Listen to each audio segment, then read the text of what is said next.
Orxan bəy, etibar edib bir dostuma pul vermişəm, amma uzun müddətdir ki, pulumu qaytarmır. Nə edə bilərəm?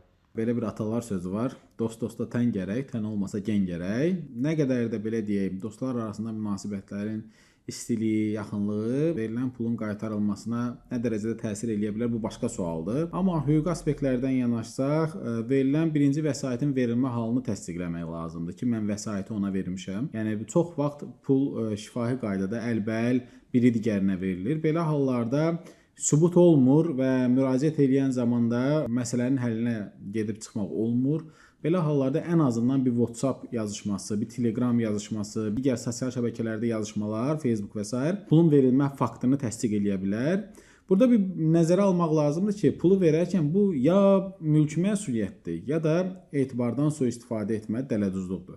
Yəni çox vaxt hallarda bu borcdur, əl borcudur. Yəni verilən borcun da qaytarılması mülki qaydada tələb oluna bilər. Lakin əgər siz şəxsə pulu verərkən o sizə hər hansı bir məsələni həll edəcəyini vəd veribsə və ya siz ona etibar edərək müəyyən bir məsələnin həll edildiyinə arxayın olaraq ona pul vermisinizsə, bu artıq özündə müəyyən qədər bir etibardan sui-istifadə etməni, bir dələduzluğu ehtiva edə bilər. Lakin bu da birbaşa olaraq hüquq mühafizə orqanlarının araşdırma predmetidir.